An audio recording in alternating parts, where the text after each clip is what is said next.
des éléments qui te permettra toi à pouvoir fonctionner selon le plan de Dieu, c'est que tu dois marcher par l'Esprit de Dieu et non pas par la chair. Tu dois pleinement et fortement marcher par l'Esprit de Dieu. Regarder vers le ciel, c'est marcher par l'Esprit. Lorsqu'on te dit regarde vers le ciel, c'est aussi marcher par l'Esprit de Dieu. Et c'est quoi marcher par l'Esprit de Dieu? Marcher par l'Esprit de Dieu, ce n'est pas marcher par nos propres convoitises, mais c'est marcher sur le plan de Dieu. Voilà pourquoi Galates 5:16 nous dit marcher par l'Esprit et non par la chair. Parce que si quelqu'un marche par la chair, il est en train de marcher selon les convoitises de ce monde. Donc si toi et moi, nous voulons affectionner le ciel, tu dois marcher par l'Esprit de Dieu. Tu ne dois pas faire ta propre volonté. On ne peut pas, on ne doit pas faire notre propre volonté. Nous devons faire la volonté du Père. Souvent tu as envie d'aller à gauche, Dieu te dit non, va à droite.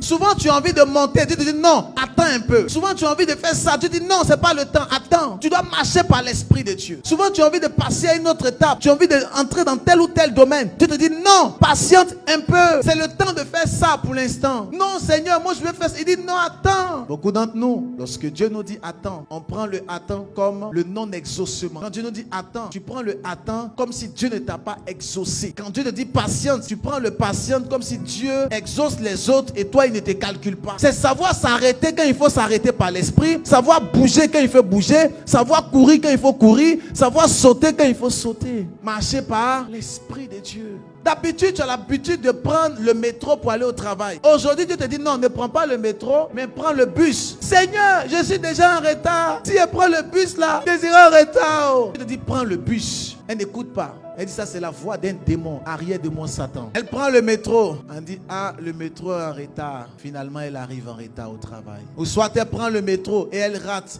la personne qu'elle devait rencontrer dans le bus. Lorsque tu dois marcher par l'Esprit de Dieu, tu dois être sensible à l'Esprit de Dieu. Pour que le Saint-Esprit puisse te diriger près des eaux paisibles et vers par pâturage. C'est David qui nous a dit, il dit l'Éternel est mon berger. Le Saint-Esprit me dirige et il me conduit. Mais toi si tu n'es pas dirigé par le Saint-Esprit, qui va te conduire? Mais tes pulsions et tes envies, quand tu sens tel tu vas, par des intuitions et par des sensations. Quand tu sens le ventilateur dans la salle souffler un peu, oh je sens l'Esprit de Dieu. Oh aujourd'hui le culte était puissant. Pasteur Mézac, waouh, l'onction. C'est le ventilateur frère. Ouvre les yeux, tu verras que c'est le ventilateur qui a soufflé sur toi. Nous devons marcher par l'Esprit de Dieu pour comprendre le chemin que nous devons adopter. Tu dois avoir une relation très intime avec ton Dieu. Tu ne peux pas venir au culte comme si tu venais au marché. Tu te prépares spirituellement. Tu te prépares dans l'esprit. Tu prends un temps de prière pour dire Seigneur, je viens rencontrer, je veux quelque chose qui se débloque dans mon atmosphère. Comment tu viens à l'église? Est-ce que tu viens par l'esprit, mais tu viens par la chair? Tu viens comment dans la maison de Dieu? Le deuxième élément que tu dois savoir, si tu veux le ciel et si tu veux aspirer aux choses du ciel, tu dois avoir en toi la parole. Elle doit être en nous.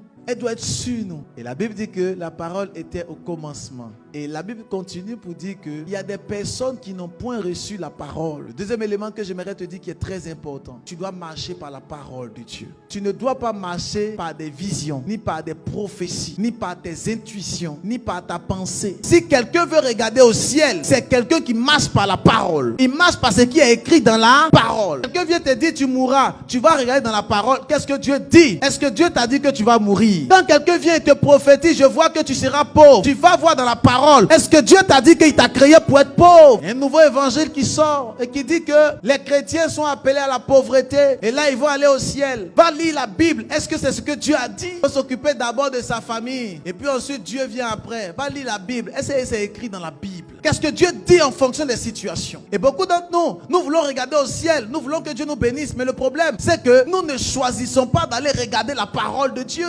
Et quand un homme de Dieu sort des hérésies, automatiquement on prend l'hérésie comme la parole de Dieu. Comment tu peux prendre la parole d'un homme de Dieu comme la parole de vérité? C'est pas possible. La vérité, c'est dans la parole. C'est quand un homme de Dieu est en conformité avec la parole qu'on le suit. Soit comme un Béréen. Les Béréens, qu'est-ce qu'ils faisaient? C'est que lorsque la prédication finissait, ils s'allaient dans la parole. Regardez, est-ce que ce que l'homme de Dieu a dit est en adéquation avec la parole de Dieu? Qui est un Béréen ici? Si le prophète te dit, il faut sauter, on va manger les moutons là-bas, paf, on va manger les herbes. Tu dis que c'est le Dieu qui a dit. Il y a des personnes qui fonctionnent par le dieumadisme. Le dieumadisme n'est pas la parole de l'évangile. La parole de l'évangile, c'est la parole de Dieu. Voilà pourquoi beaucoup de personnes contredisent la parole de Dieu pour leur propre tradition. Matthieu chapitre 15, la Bible dit clairement que les scribes et les pharisiens viennent vers Jésus-Christ et lui disent que, mais pourquoi tes disciples mangent avec leurs mains sans se laver les mains? Pourquoi? Ils transgressent les commandements. Et Dieu L'évangile a dit aussi, vous transgressez les commandements de Dieu pour vos traditions. C'est parce qu'il rentre dans la bouche de l'homme qui le souille. Mais c'est ce qui en sort. Le souille qui souille son cœur. Vous êtes des aveugles qui conduisent beaucoup d'autres aveugles. Excellent enfant de Dieu. La parole de Dieu est très importante pour ton esprit, pour ton âme et pour ton corps. Dieu n'est pas venu te crier pour que tu sois charnel et sensationnel. Si tu veux que Dieu te bénisse, regarde le ciel. Et pour regarder le ciel, va dans la parole. Il n'y a pas un autre livre plus puissant que la parole. Tu as déjà lu tous les bouquins des hommes de Dieu, mais tu n'as pas encore fini de lire la Bible. Quelle honte. Tu lis les livres des hommes de Dieu, des prophètes, mais la Bible tu ne connais pas. Alors tu te bases sur les expériences des autres pour faire tes expériences. Tu ne peux pas. Lis la Bible. Va en profondeur avec la parole de Dieu. Si tu veux que Dieu visite ta destinée, lis la Bible. Je n'ai jamais vu quelqu'un qui lit la Bible qui est pauvre. C'est pas possible. Il n'y a pas quelqu'un qui peut lire la Bible et ne pas connaître Jésus-Christ. Quand tu lis la Bible, quand les faux pasteurs, les petits pasteurs commencent à venir te mentir là, tu les regardes comme ça.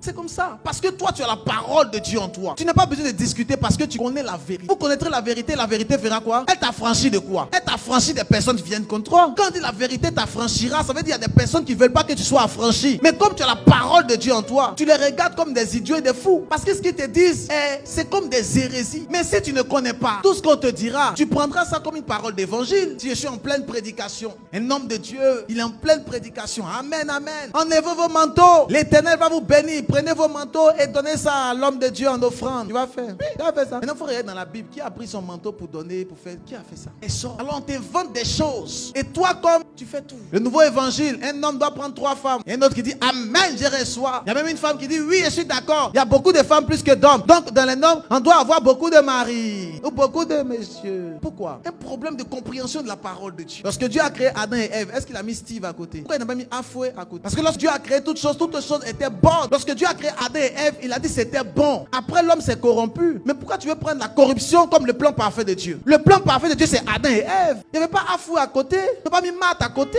Il devait créer Adam, Matt, Justine et toutes les autres. Mais comme tu n'as pas la parole de Dieu en toi, tu ne sais pas. Le deuxième élément, excellent enfant de Dieu, il faut que tu plonges dans la parole. Passe des heures dans la parole. Passe des nuits entières dans la parole. De la même manière que tu passes ton temps sur Internet là, passe du temps sur la parole de Dieu. Comment quelqu'un peut aller travailler 35 heures dans la semaine et puis il a 2 minutes de méditation? C'est la sorcellerie. La semaine, tu travailles 35 heures et dans la maison de Dieu, 2 minutes. Et tu ne sais pas qu'en réalité, tu es en train de détruire ta vie. La Bible dit que la parole de l'Éternel est comme un feu. Le feu permet de faire quoi? Donc ça veut dire que quand tu as la parole de Dieu en toi, qu'est-ce que tu fais? Mais tu brûles quoi? Tu brûles les projets de Satan contre ta destinée. Ce qui te permet de pouvoir envoyer le feu, c'est la parole de Dieu. Parce que ma parole est comme un feu. Mais pas seulement comme un feu. Mais la Bible dit il est comme quoi? Marteau. Un marteau qui brise le roc.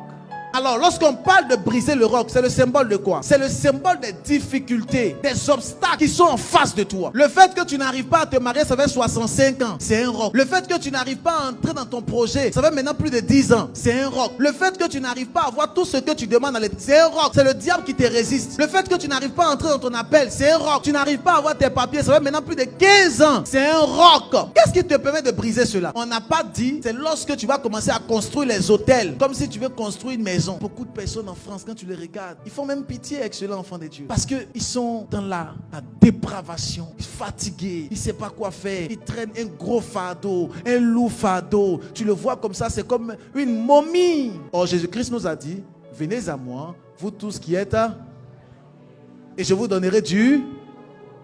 Mais toi, tu es toujours en guerre quand tu rentres dans le repos. Parce que simplement, tu n'as pas la parole de Dieu qui est comme un marteau qui fait quoi? Qui brise le roc. Quand tu auras en toi la parole de Dieu, tu seras puissant, tu seras fort et tu vas obéir à la parole de Dieu. La Bible dit que celui qui marche avec les insensés va se trouver mal. Pas pour aujourd'hui, mais tu vas te rendre compte que tu te trouves mal. Combien de personnes on a pris comme des amis et qui nous ont conduits dans les problèmes et dans les situations compliquées? Combien de personnes disent c'est mon ami, mais lui il te conduit toujours dans les choses qui ne glorifient point le nom de Dieu. Il ne te conduit pas vers la parole, il te conduit vers les choses bizarres. Il y a un festival à tel, allons-y à Cannes, allons-y à tel, allons-y dans un Ganda, allons-y au restaurant. Il n'y a jamais un jour il va te dire mais allons-y, on va commencer à prier pour chercher Dieu. Jamais. Toi tu dis que c'est un ami, c'est pas toi. Rapidement, il va te conduire dans des choses qui font mal. Le problème ce n'est pas ton cœur. Dieu sait que ton cœur est bon, mais au fur et à mesure que tu marches avec les personnes qui sont bizarres, tu finiras par être bizarre. Tu marches avec quelqu'un qui est toujours colérique, dur de caractère. Tu peux pas marcher avec un prophète, tu peux pas marcher avec moi. Si ton comportement ne change pas, tu ne peux pas. Moi je te regarde comme ça, mais quand je mets prier, je dis Seigneur change son cœur, sinon cette personne, c'est comme comme ça. Parce que si ton cœur n'est pas transformé, tu ne peux pas marcher avec les héros de la foi. C'est pas possible. Tu dois décider. Et toi, tu dois te séparer de beaucoup de personnes. C'est pas toi. Même si c'est ton père, ta mère, ton frère, ta soeur qui se comportent comme cela, mets une pause.